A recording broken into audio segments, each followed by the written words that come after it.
क्या करे सरकार जिससे कारोबारी मुस्कुराएं? कारोबारी मुस्कुराते हैं कि नहीं? कारोबारी मुस्कुराते हैं सिर्फ एक ही समय में, जब उनके पास पैसे आते हैं। बाकी समय वो स्ट्रगल ही करते रहते हैं, क्योंकि आप समझिए कि उनको ऑर्डर लेने से लेके ऑर्डर भेजने तक इतने सारे स्ट्रगल्स हैं। पॉइंट वाइज अगर मैं गिनाऊं तो मुझे लगता है कि एक कॉपी भर जाएगी। लेकिन जो मेजर पॉइंट्स इस समय जो हम फेस कर रहे हैं, सबसे ज़्यादा प्रॉब्लम फेस कर रहे हैं हम लोग लॉजिस्टिक्स में।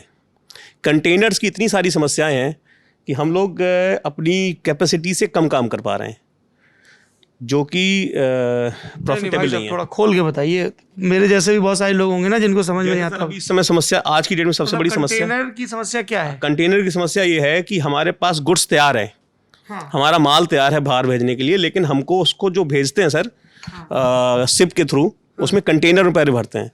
कंटेनर्स की अवेलेबिलिटी ही नहीं है इंडिया में इतनी ज़्यादा। एक पहली बात तो बनते नहीं है। कहाँ बनते हैं?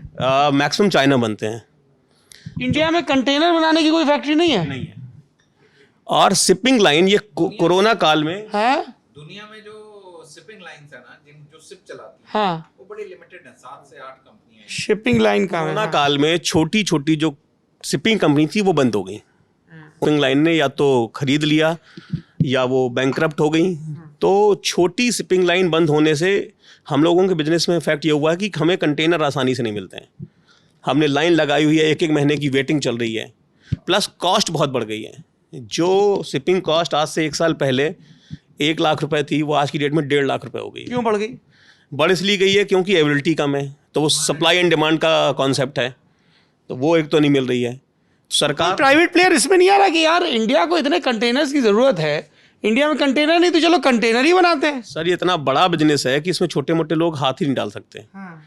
जो बड़ी बड़ी शिपिंग लाइन है, हैपाग्लॉयड है और मक्स है, A1 है, या जो भी है। शिपिंग लाइन से मतलब ऐसी कंपनियां जिनके पास खूब सारे बड़े बड़े पानी के जहाज हैं जिस पे माल लद के जाता है, उसी को शिपिंग लाइन बोलते हैं। हाँ। और उस पे सारा कंट्रोल अमेरिकन से या चाइनीज का है।